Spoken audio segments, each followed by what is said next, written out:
Hello, everybody. Scott Golden here with the Golden Opportunities Coaching YouTube channel, and this is probably going to be one of my favorite audios. It's about resiliency, and I think resiliency is one of the most important things, especially in my work with trauma recovery. If a person has lost their viewpoint of themselves as resilient, um, overcoming challenges of trauma can be extremely difficult. And so, when a person's belief in their own resiliency is reset, the world kind of reopens to them. It kind of comes off of that trauma place and is reset and comes off of pause a little bit. But what does it take to be resilient? And this is something I'm super passionate about as someone who has a physical disability, and I've had to learn resiliency as a way of survival. And I had to go through that in childhood and almost at 40 now. I think resiliency is one of the most important traits for a person to have. And so doing this audio is exciting for me on a number of levels. But anyway, the first is being flexible. It doesn't matter nearly as much how things get done that as opposed to that they get done. And so a flexible person is more resilient because they go, okay, what do I need to accomplish today? All right, well, does it really matter if I do it at 6:30 or 8:30? Well, no, unless I've got a meeting with somebody that can't be moved. There's a million ways to get to your destination: financial goals, emotional goals, relational goals, and it can all happen on any given day or any given week or any given month. And I think a resilient person says, I care about my goal more than I care about how I get there. And as long as it doesn't break my morals, at least I got there. That's a flexible viewpoint. And when a person maintains that viewpoint, it's easier for them to enjoy their life because they begin to realize, wait a second, I didn't have to do this at 18 straight out of high school. I can do this at 23 with some life experience if it's going to college. Or I didn't have to, dedicate every night to my relationship. I can be 100% responsive the 3 nights a week that I am available, but also make time for myself. So, flexibility in how we reach our goals is a sign of resilience. Another thing that's resilient is kindness. So, a person who really wants to be connected and wants to be, well regarded in their community, but also have the ability to see the world as a good thing, is going to be a person who is both kind and optimistic. So, kindness is I'm going to be, generous to others even in the midst of my difficulty. And I can say, at the times in my own life when I've been homeless, or at the times in my own life when nothing was there for me, I got some help from my attorney in order to get out of the nursing home, even though I got dropped from insurance. One of the first things I did when I got out was I spent time with people that I hadn't in a while, um, and made them feel important. And it was because kindness still matters. And I think that's the thing. If you can be kind when you're going through something, then being kind when life is going well will be much more well regarded. And I think kindness is just about understanding, even though you're going through something, somebody always is going through something better. They're in a better position than you. And there's always somebody going through worse things than you. I can remember at times when I've been homeless, seeing people who, I had eaten that day and they hadn't.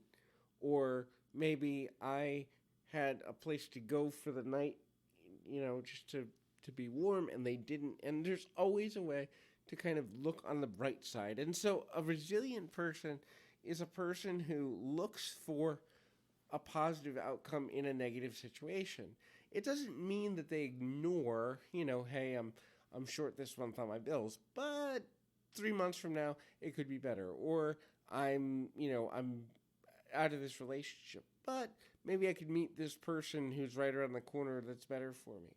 So a resilient person is always looking for a way to turn an uncomfortable or negative situation into things are getting better for me. Things are always working out for me. and the value that they place is on the bright side or the positive side, as opposed to the acknowledgement of, well, I don't like the way things are. Well, not liking it isn't going to change your circumstance. And I think a person who is not resilient expects circumstances to change emotions rather than emotions needing to change first, often before circumstances can change. Because if you don't see your world differently, then your reactions are going to be the same, and that can cause challenges too. the The next thing is, a resilient person accepts that they have limits and has the resiliency or the willingness to ask for help, to have other people teach them how to either raise their limits or to delegate responsibility to other people who are able to help them. For example, there are certain things with my physical limitations that I will never be able to do. So, whether I like it or not, I have to hire people to do these things. Now, I can do that cheerfully or I can do that bitterly. And trust me, I've been on both sides of that spectrum. When I did it bitterly, people didn't last nearly as long as when I do it cheerfully. And so, accepting that you have limitations, be they physical, be they mental, be they emotional, be they financial, whatever they are, accepting that they exist, trying to shift them, yeah, always grow, but also, hey, I'm never going to be able to do certain things. Doesn't matter where I am in my life, whether I'm at 40 or 80, there are things my body will not allow me to do. And so accepting that limitation and going, how do I get around it, is much better than trying to change something that isn't changing. So the next thing is value people. So if you value people in the building of meaningful long-term relationships or medium-term relationships more than you value your circumstances, you will do much better in life, because when things happen unexpectedly, there's a tornado and your house gets destroyed. Your business goes under because of something like the pandemic. You take sick and you need someone to help you out for a week or a month or whatever the case is. When you value relationships more than you value your status, it becomes easier to deal with traumatic circumstance.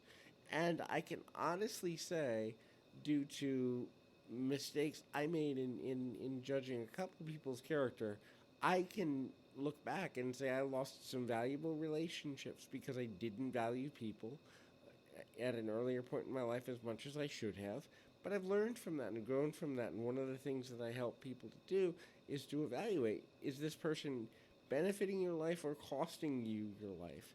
And sometimes it can be really difficult if the person costing us negatively is a spouse or our best friend or a family member. But when you do the cost benefit analysis, you want to come out ahead.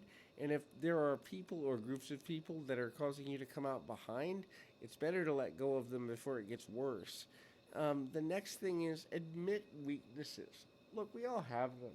And having been in the entertainment industry before I got into emotional wellness, one of the best bits of advice I ever received was learn two skills: how to accentuate strengths and cover weaknesses. So to pretend that you don't have weaknesses, and this is especially true for gentlemen, who try to be tough and they try to be masculine and they try to be macho a lot of the time, and I've got it all, and that's gonna crumble.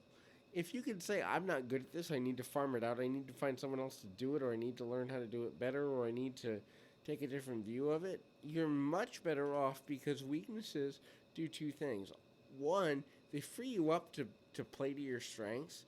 I'm really bad at organization, and so I have people that handle that for me. I've tried for decades to get more organized. It's just not in me. It's not who I am. And so I have people that do that for me, but I admit to those folks, this is my weakness. This is your strength. I'm going to let you play to your strengths. I'm going to play to mine, and everybody wins. And by admitting I have weaknesses, it also builds relationships. No one wants to be in a, well, actually, let me correct my language. Virtually no one wants to be in a relationship where the person they're in relationship with is untouchable or perceived to be perfect. That's a lot of pressure.